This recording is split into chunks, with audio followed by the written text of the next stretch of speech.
Coming to get you, Barbara. Buried deep in the Pacific Northwest, one team in Springfield, Oregon, takes on the impossible, finding dead Mopar muscle and bringing it back from the grave. Award-winning Master of Mopar, Mark Warman, his cousin Doug, his daughter Alyssa, his best friend Royal, his painter Will, his assembly tech Justin, and the rest of the GYC ghouls are restoring, resurrecting, and recreating some of the fastest, fiercest, and rarest muscle cars on the planet. This is Graveyard Cars. All right, just to catch everybody up on our 71 Barracuda project, this is the one that George and I basically built from scratch a couple of seasons ago. The guy who commissioned me to build it wanted a real 1971 Plymouth Barracuda. So those pickings are pretty slim out there. That's why I ended up buying a really rough, rusty one, so I'd still have all the right numbers for it. It'd be a real car. When we were done, we wouldn't have to have an assigned VIN for it. But it was rough. So the fact is, the only parts that we were really able to harvest was the roof infrastructure, and the peripheral pieces that go around it. You have to have those because at the time, nobody was making them. Now, AMD is making them. I should have saved more money and just cut the roof off of it and had it dipped and not bothered with the car. But because I wasn't sure until all of the paint is off of it what it looks like, we sent the whole car out and had it dipped. Well, you can see in the pictures when we got that thing back, with the roof cut off it, there was nothing left. It's funny, when we actually got through going through our parts department and laying all the sheet metal out, it was like a great big AMD billboard. I mean, there was literally almost every part except for the roof. So, you know, when you're building a car, especially one like this where it's from scratch, it's a lot like maybe building a house would be. You got to build that foundation. Foundation needs to be square. So the way we started was the rear frame rails. Set those down on the frame jig. Those are established values. Welded in the cross member for it, the shock cross member. From there, we moved to the front of the car where we installed the frame rails and the torsion bar cross member. We also added the K member, which adds a lot of strength and holds the car geometrically square.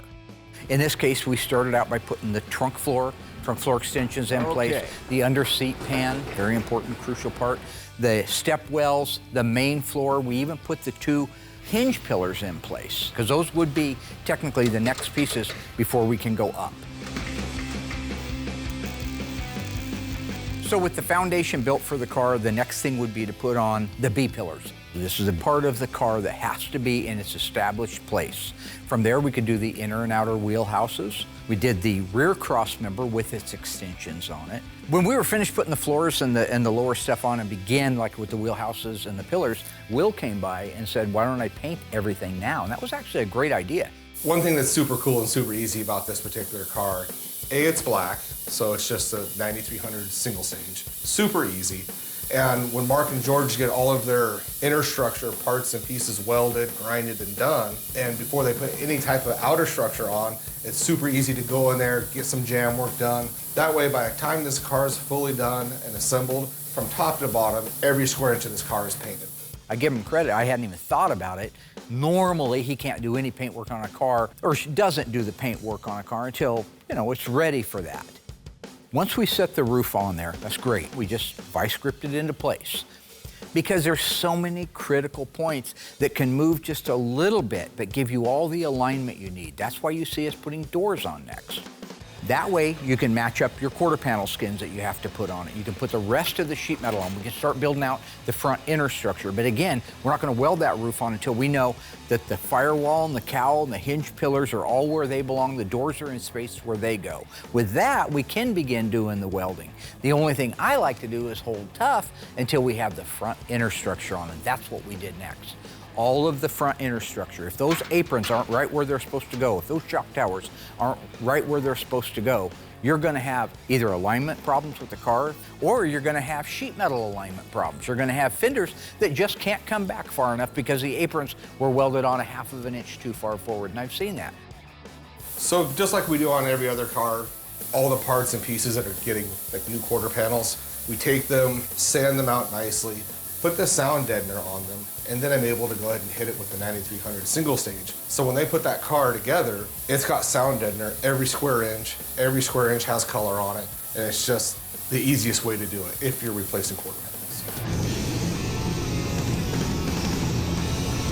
Mark and George did a great job getting this car put together. Now that it's all welded, everything's looking good. At that point, it's able to come over to me, and I can do the jam work on it. And then once I jam it, I'm just gonna panel paint the whole car. So once I get this car, going from start to finish is gonna be super quick. So the best part of a build like this is when it begins to look like a car. And you can actually see the fruits of your labor, if you will. And saying, wow, we built this thing literally below the roofline. We built it from nothing. The black paint looks beautiful that Will did on it. He wanted this car to look as close to a real 71 Hemi Cuda as possible. Absolutely gonna be stunning. With this particular car, we did it a little bit differently. I shot the body first, completely separate. That way I could just get it in, get it out, get it buffed, and get it over to Justin's area. While Noah was doing that, I was able to grab the hood, fenders, all the parts and pieces, and do the final paint on them. Because it is a black single stage, I don't have to worry about the color matching at all. It all comes out of one can and it's all gonna match. The only thing that you do have to take into consideration is it is 4 coats, and that is a thick product, and you don't want to get it to solvent pop, so you definitely want to give it maybe 20 minutes. Let the car tell you how much time it needs in between each coat. After that, I just kick it over to Noah. He does the cut and buff on it, and then we go over and assemble the whole car, and it's ready for Justin to build. Let's study the facts and learn how Chrysler Plymouth is coming through with the new Barracuda. First off, you can see there's a new look up front with new dual headlamps and new circular parking lights in the stone shield under the bumper. The new grills are exciting. Cuda here features a colored grille available in 9 body colors, very unusual. Ventless side glass is a stylish feature which also affords better visibility for driver and passengers. Door handles are flush with the body, adding to the streamlining and convenience to opening the wide doors. Stay tuned to see how Plymouth makes it.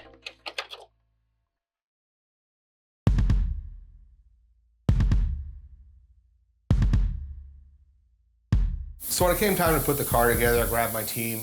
I trust them, I love them, I like to build them up, but I just feel a little bit better if I'm directly involved, overseeing it, no silliness. Let's get the car hung together without having any problems. Sweet. You worry too much. Yeah, because you have no finesse. So you'll notice is what has had to happen if I've had to come over. Because with these guys, we have Josh, who's very careful, doesn't like to make anybody upset. Then you have Shane. Like one day, he's the best tech in the world. And then there's other days where he likes to give me a headache, and he'll chip. And when he delivers bad news is when he'll walk over to you smiling. I have no idea what Will's talking about. I just want to make these cars perfect. It doesn't make me happy. I just look like I'm smiling all the time. Oh, look at you go.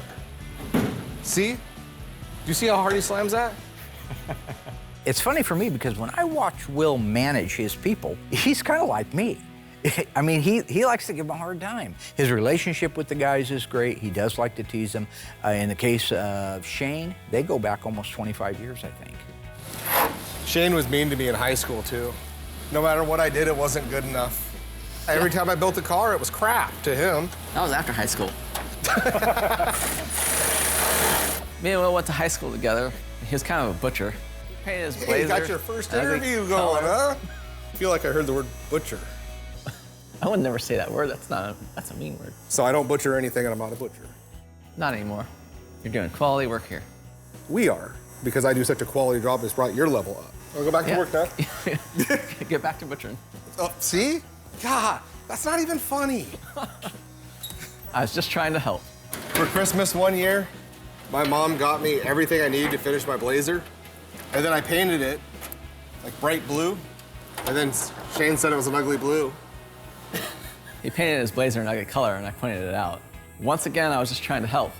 Let me tell you something, Shane is negative. That is the most negative human being on the planet.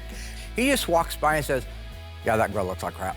What? Hey, whoa, what'd you say? What? Come back here, what? Girl looks like crap. Are you saying the grill looks like crap?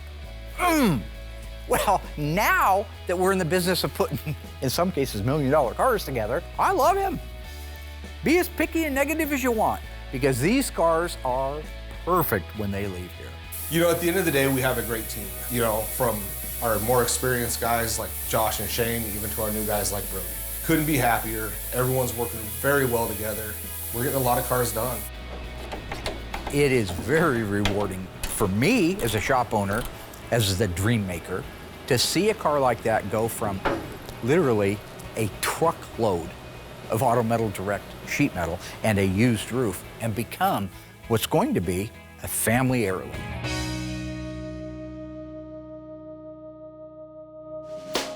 So recently we got in a 1970 Cuda, 440 6-barrel automatic FE5 Rally Red shaker car. Alyssa is going to validate the car herself, tell me what she thinks, if she believes it's a real 446 barrel car.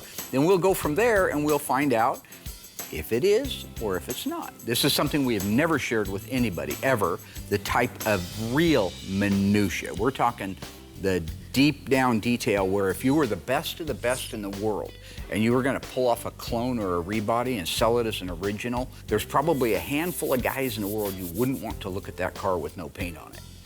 I would be one, Tony D'Agostino would be the other, and I can't mention the others because they won't pay me enough money. Obviously, that's why I'm here. What? I'm kidding. Mom jeans? Of course, this was Congratulations. Hated him in the 80s, hate him now. I never understood why the hip line has to be all the way up underneath their armpits. Kowalski. Take a real nice look at Kowalski right there. Who's that remind you of with an afro? Well, you're close. That's Cousin Dougie. Same family, same genes. Go back and watch Vanishing Point when Kowalski's getting ready to drive into the bulldozers and he gets that grin on his face because he knows he's about to end it all. Stop it right there and take a real nice look at Cousin Dougie with an afro. And you tell me that isn't Cousin Dougie. It's not the point of this. It's a 70 Cuda. Let's go have a look at this car. Sounds good. Yep. Let's see what's inside for the driver and passengers of America's most beautiful and sporty car. Barracuda is generously proportioned to accommodate 4 adults in comfort, with a full-width rear seat that's roomy enough for 3. No other car in Barracuda's class has this capacity. The optional console makes the compartment a cockpit, with extra storage space that's always welcome. The locking lever for the door is neatly recessed in the inside armrest, and for 1971, there's keyless door locking from outside.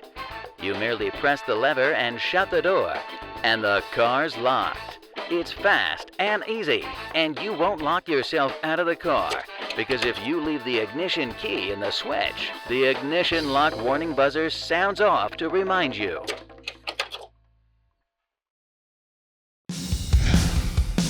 Here's what I believe to be the original fender tag. Take a look at it. What makes me think that this is an original fender tag? Is there anything on there that I've taught you in the past? So what stands out the most is the pitting. Also, there's a bend. Yep. So there's usually a screw right here, and they're gonna pull it up to paint underneath it and pull it back. So that bend is great to see. Through my loin. I want you to read the vehicle identification number to me. It's BS23. What does that mean? What does BS23 mean? That means that this car started life as a Cuda. Is that right? That's true. Yep, special price class represents Cuda, 70 to 74. Okay, the next one is V0E. What does that mean? The V means that it was a 446 barrel. The 0 is gonna represent the year, so that means it was built in 1970. And the E is gonna represent the plant, which E stands for Los Angeles. So that means this car was built in Los Angeles. How about that, folks? And then it ends with 112159. Which we call the serial number. The serial number.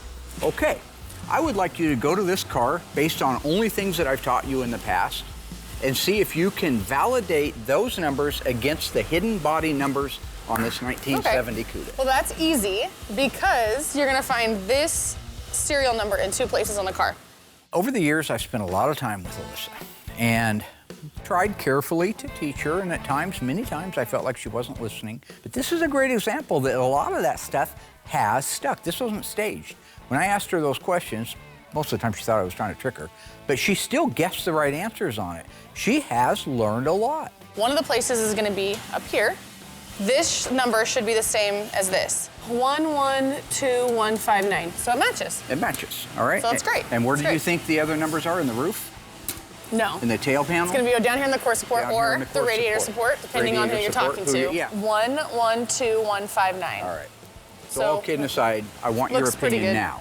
Does this radiator support, yoke or core support, match the vehicle identification number, serial number, to the upper cowl panel?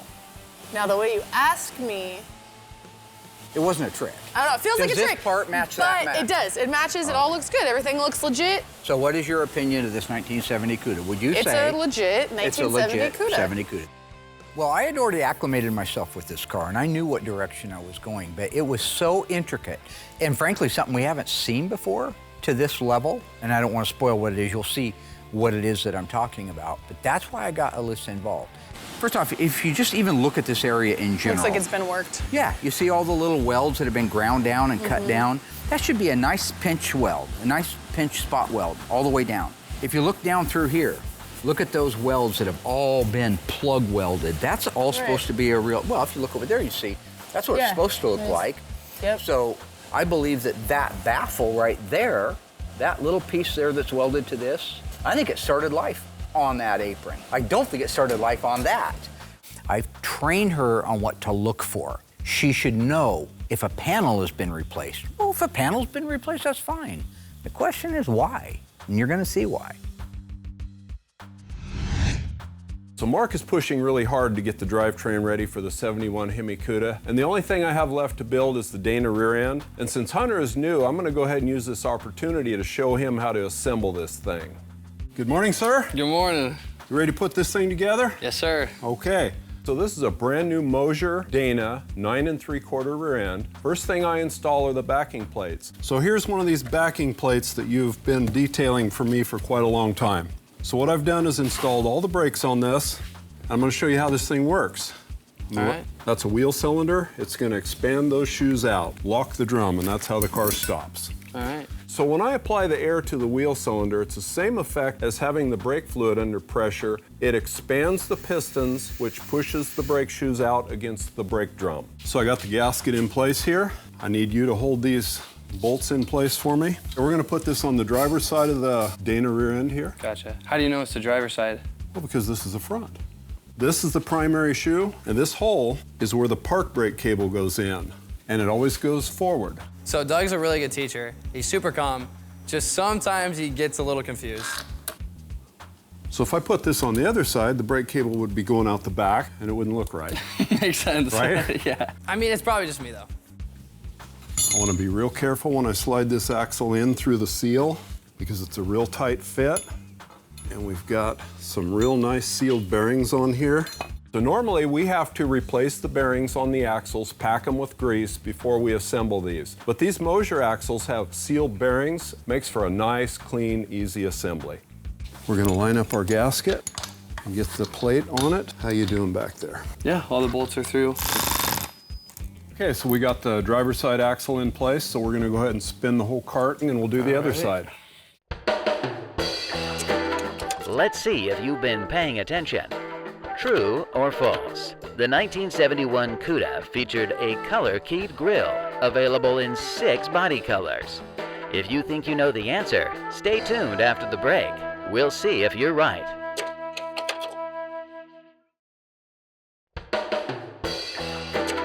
Well, how did you do? True or false?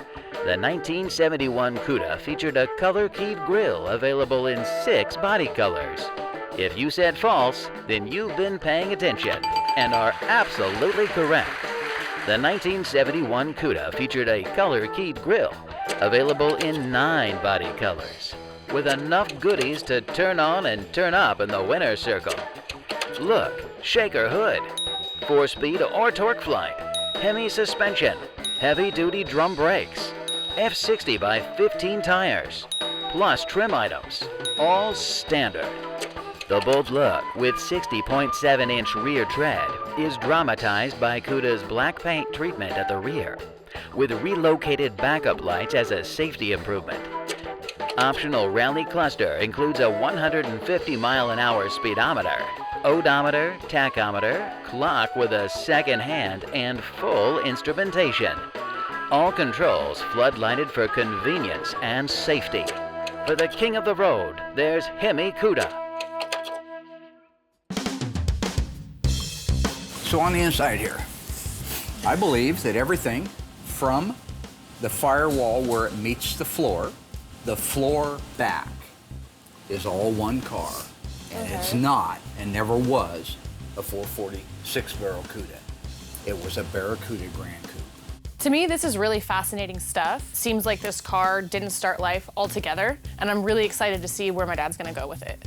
Note these welds. How should the cowl and the floor be united? With a pinch weld, you can see the original ones are The like spot maybe an weld. inch or a spot weld, I mean. You see how the factory did it here, because I believe these rails also, see how nice those are? Yeah. Okay, the rails on this car started life on this floor. So what we've established right now is that the front inner fenders and frame rails started life on the same car. It's obvious that they did when you look at the spot welds. The radiator support, at least the upper tie bar that has the numbers in it, did not start on it. Well, that's okay. Cars were wrecked in the 70s. When they were, they went to a wrecking yard. If the part wasn't available, they got a used core support that happened to have a different set of numbers in it, and they welded it on there because numbers didn't matter in 1972. So that isn't shocking. Now here's where things get interesting. The floor started life on those frame rails I just mentioned on the front of the car. But it appears that the firewall didn't. Firewall happens to be the panel that carries numbers in it, so you have to ask yourself, why? The rockers started life on the floor. Floor started life on the front frame rails, but we're having some other parts slipping in there. So what we need to establish next is, what about the roof and the back of the car? Where did it start life? And what do we have right here? And we have holes for a vinyl top. Let's say this car, this 446 barrel fender tag, that it started life with a black vinyl top. Do you remember what the sales code would be for a black vinyl top? So I know it's gonna be V, and then the number is gonna be the color, and then X. So black is what? Is it? V1X. V1X, okay. I can't believe that I'm actually starting to remember the sales codes. Because when I first started working with my dad, I mean, everything was so foreign to me. Show me a V1X on that fender tag. I only see one code at all with V, and that's the V0E, which we know isn't referencing that. So Right, no, I that's don't the engine see. in that. Would it be on the top line? It's in alphabetical order, so it would be at the very top line, yes. Okay, then no. This No V1X? Nope. What color is the car? What's the Car's paint code? red, so it's gonna What's the be tag? FE5. Right, and then the second notch up, Is also FE5, which means the top, color. body color. and they never had a red vinyl top available? No. Right, so? Holy cow, this roof section didn't even come on the same car as the fender tag. I did not see that one coming. So Did that this means car this car start should just be life- painted, right? It should It all should just be painted all one FE5. color, monochromatic, if you will. Yeah. So that means that we shouldn't have holes for a vinyl top on it. This Grand Coupe Had a vinyl it had a top. vinyl top. Wasn't mandatory, still optional. So I'm not Okay. saying it was mandatory on there, but this car, wherever its little fender tag is out there in La La Land, it had a vinyl top.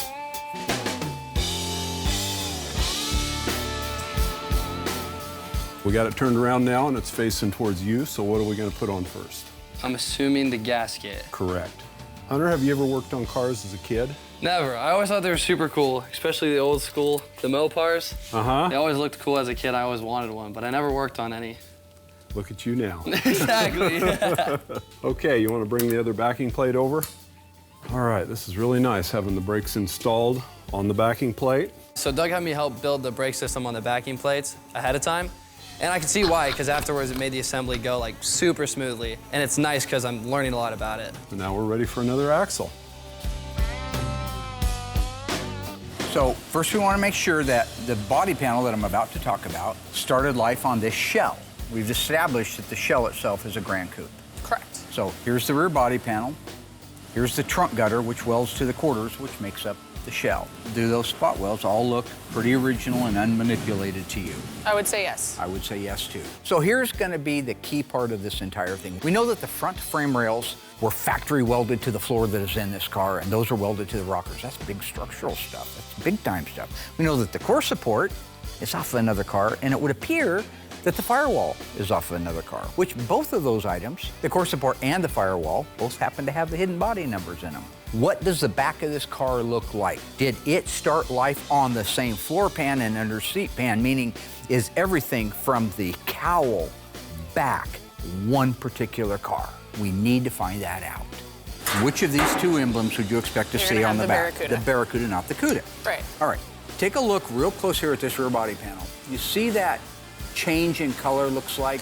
Looks like they filled in a hole. Looks like they welded up a hole. Yep. Actually, the other day I took a flashlight in there, turned out the lights, ran it on it, and you could actually see the light? pinholes in the welds.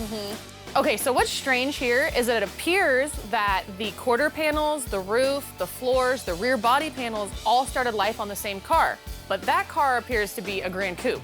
The dash VIN and the fender tags say it should be a Cuda. So there's something strange going on here. So that means, did it have this emblem on it?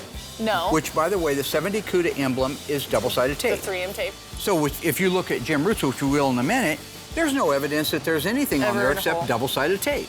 I've got a car out there that still has some of the double-sided tape on it to prove it. Here's a real Barracuda emblem. I happen to actually get off of a Grand Coupe, which is Still cool. has the red on the back? Right. Take a look. Is there any chance that those 3 holes, It like matches up perfect. see what I'm getting at? Yeah. Somebody's welded all those holes up and they put a double-stick Cuda emblem on there. But there's more evidence. Because it's a Grand Coupe, this is the Grand Coupe crest. Okay. It goes over the trunk lock cylinder, and you slide it over to the As soon as you side. put it up, it's up. You'd slide it over the side. Now, Dougie still has his little leather pouch that he used to keep in his left rear pocket. And he'd pull that pouch out, and he'd shake it free until he had the trunk key out, because he's a southpaw. And he'd reach over there with his left hand, he'd slide. I always thought it was just the coolest. This is such a weird thing, but everybody remembers different things from when they were a kid. I love watching him switch that out of the way and go in there and put the key in. That is true. I did do that. In fact, I think I still have those keys after all these years. Oh my gosh, look at that. After all these years, I still have those keys. I love it. Yeah. Wish I had the car.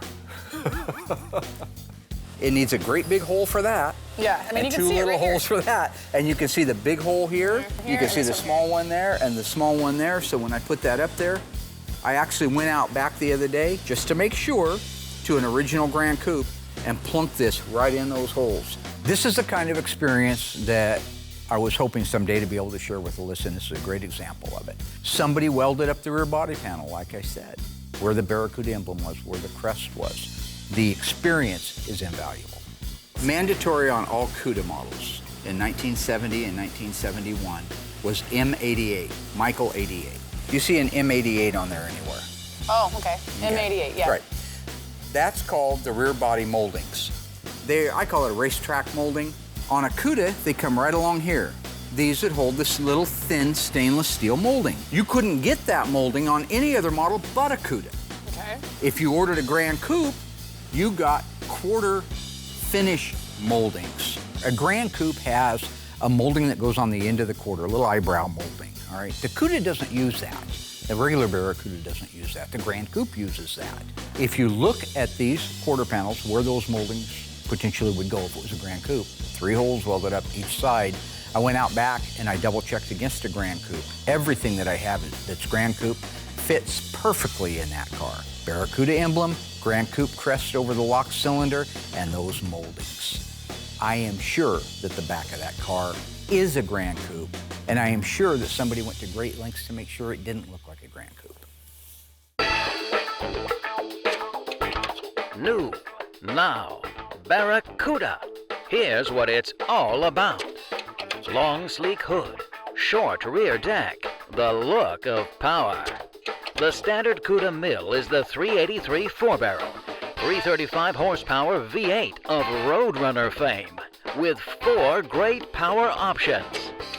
There's the 340 4-barrel, the 440 4-barrel, a 440 with 3 2-barrel Holly carbs, and the topper, the 426 Hemi. Plymouth makes it.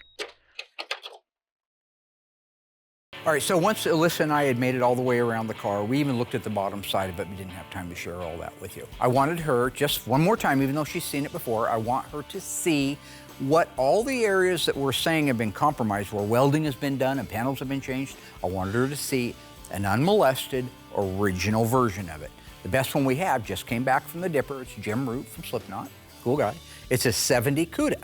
His car is a very, very nice car, very solid car, very pure car. I brought it in here and went over it with Alyssa in the exact same areas that we did on the Grand Coupe, Cuda, whatever it is. Look at the spot welds. You can just tell nobody's ever been there. This is just as pure as they can come. It's absolutely beautiful. You go to that one. Now again, that one still has the original aprons on it, so it looks like this. They're a little ugly, but they're factory ugly. Yeah. As it makes a run down there, how sanitary everything is. Everything fits the way that it should fit. Wow, when you see how the panels are assembled from the factory and how clean everything is on Jim Root's car, you can tell that the car that we're looking at now has some serious issues. Same thing now. Take a look at where the firewall meets the floor. See that seam across there? All spot welded, no big blob welds marrying the two together like our other car have. Right. This pan right here started life on that firewall, which started life on that core support, which started life on the front frame rails, started life on the core support. The last thing I wanted to show Alyssa was the rear body panel. Do you see any One big evidence one right that here. anything's ever been welded there? Nope. How about here where the Barracuda emblem went? Nope. No holes for that, No because it probably grinding had marks. the Cuda, which has the double-sided tape. tape. So, See This here where there's looks any original. signs of a Grand Coupe molding on that quarter? nope. The only thing you see are super sanitary, even more sanitary than those, holes for the M88 rear body panel molding. That's because the car is a real Cuda. All right, so at the end of the day, it was obvious to me, the fender tag and dash VIN call it to be a 1970 Cuda 446 barrel automatic. Unfortunately, didn't start life on that body. It's what you would call a rebody. Rebodying is where you take a car that's rotted, and you've seen them. I've showed you cars that are rotted beyond repair, even for graveyard cars, but they still have a fender tag, they still have a dash VIN, they still have a title. Then they go out and find a similar car to it that survived pretty darn well because it was a 6-cylinder car or it was a 318 car. They go out, buy that car, cut these numbers out and put them in there. That's a normal rebody. This is much more extensive. This has an original firewall, upper cowl panel, and core support off of a 446 barrel grafted into a 70 Barracuda Grand Coupe. This has been so educational for me. I'm so grateful I got to walk around this car with my dad. I know that my dad is really knowledgeable on Mopars, but for him to be able to look at a car's original DNA and be able to tell you what engine, what transmission, everything about the car just by looking at the shell, that's amazing. I had a nice conversation with the owner. I explained it to him. I said, listen, we can stop right now. I'll give you back whatever deposit we haven't used on the car. No harm, no foul. I'll even help you put it back together again. You can put it on eBay or whatever and just sell it as is. Really, it's a assembled car at that point. And he said, no, man. He says, I always wanted a 446 barrel car, and even if it's a tribute, I've seen the tributes you guys do, and they're stunning. So I say, ride it out. And that's what we're doing. We're riding it out, and we're gonna finish that car. What else makes a Cuda? 9,000 candle power road lamps standard, hood lock pins, black rear deck panel, and chromed exhaust tips. All standard. Luxurious leather interior is an option on the all-new Cuda. An overhead consolette with 3 warning lights is included with the leather interior option. Door ajar, low fuel, and fastened seatbelts. All friendly reminders of how Plymouth makes it. The optional rally cluster, a 150 mph speedometer, redline tach, and competition clock with sweep second hand.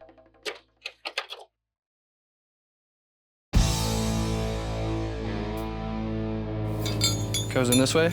Uh-huh. Just be careful going through the gasket there. Kind of lift up on it. Yep. Okay. Do you know why they're red? On the assembly line, if a car was to have style wheels, which is something that you could see through, they wanted to paint the drums red. So I never really understood the knowledge and the details and whatever to actually fully get the job done. I thought it was one of those things oh, we put the car together and we're good to go, but it's not like that. Like that. Now the drum can't fall off on anybody. All right. All right, since it is upright right now, we could put the brake lines on. Go ahead and start it in the wheel cylinder, and then your brake lines will go right in there like this. Okay, so now that we got all that done, we can go ahead and roll it upside down. Okay. And put our leaf springs on. Hey, Doug, Yeah, what are these? that's the park brake cable. Okay. What do Oh, these is that go on? the thing that we were supposed to be putting in 2 hours ago? Thanks, Hunter. No problem. Well, this is what I meant by School of Hard Knocks. I just thought I would have graduated by now.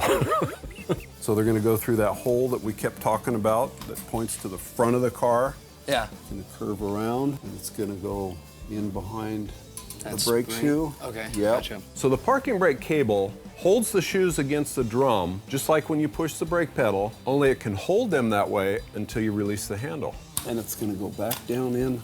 It's kind of a pain to get in there. It's really difficult with the brake shoes in place. Okay. Perfect. The last things we have to install are the leaf springs. We get brand new reproduction leaf springs, but they don't come with the numbered leaves that we get from Tony's parts, so we have to install them before we put these on. And then these go underneath? Uh-huh, like this. Ah, gotcha. The only thing we have left to put on is the pinion snubber. So here's how the pinion snubber works. It's mounted on the top of the rear end. When you accelerate really hard, the rear end twists up in the air. Well, the pinion snubber comes up against the bottom of the body and prevents the axle from twisting too hard, therefore losing traction and control of the car. Line it up there. Line it up.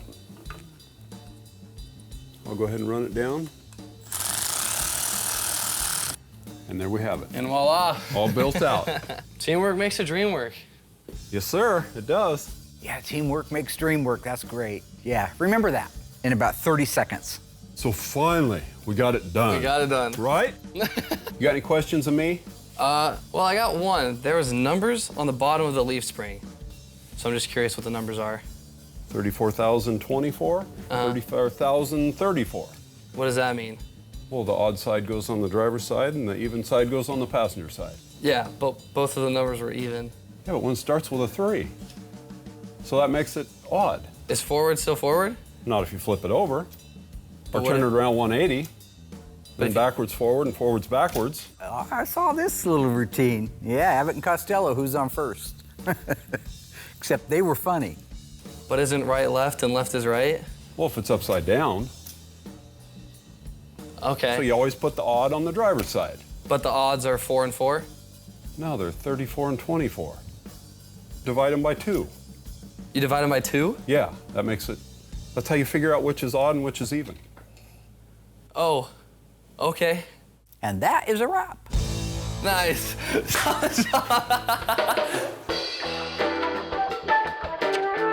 Let's see how many of you have been paying attention. Which of the following engines were not available in the 1970 Cuda? The 318 2-barrel, the 446 barrel, or the 426 Hemi? If you think you know the answer, stay tuned after the break and we'll check your scores.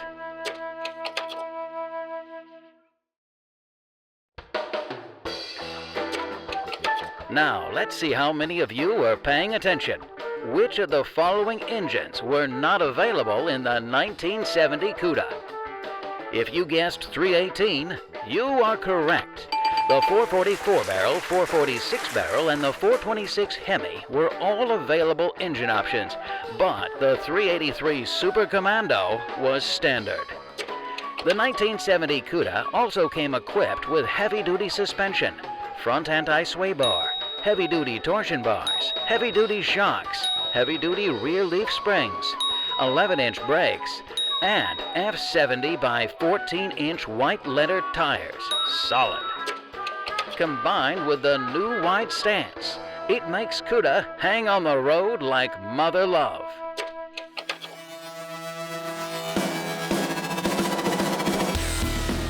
This is a second-generation Hemi, no doubt about it. You cannot mistake those valve covers for anything in the world. That is a second generation, or the Helephant 426 Hemi. That's what the owner wanted.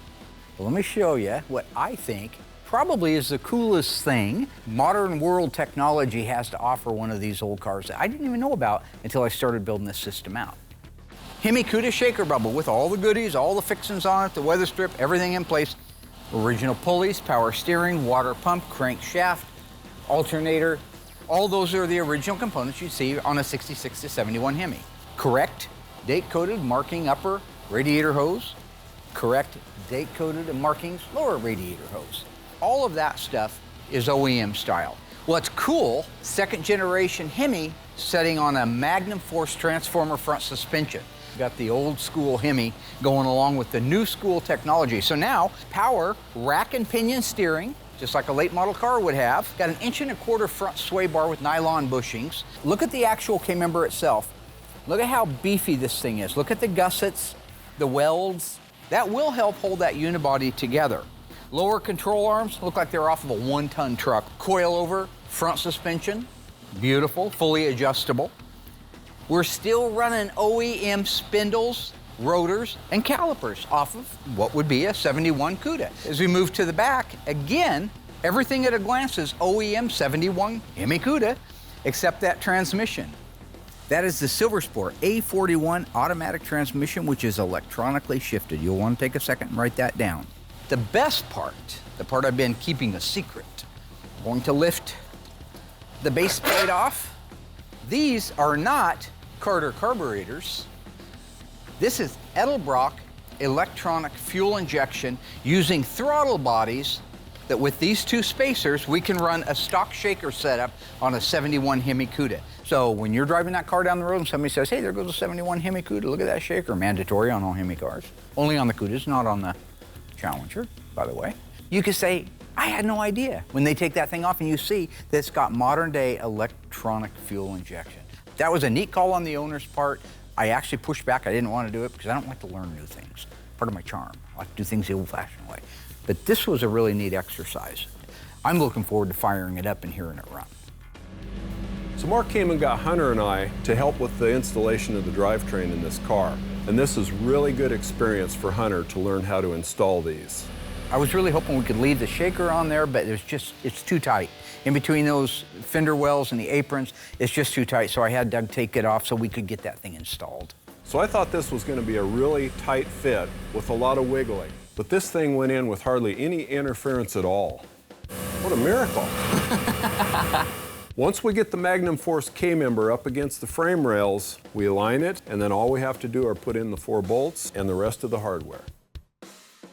Let's put some wheels and tires on. You like wheels and tires, don't you? I like wheels and tires. All right, I'll raise it up. Okay.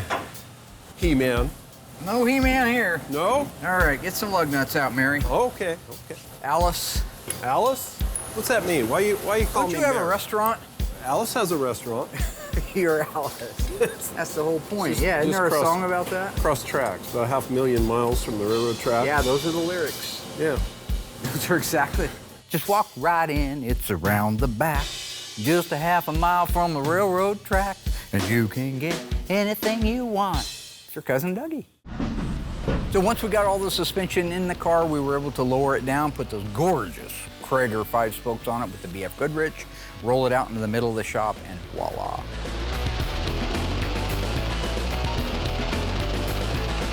From dust to a complete 71 Hemi Cuda tribute car. There's just nothing cooler than that.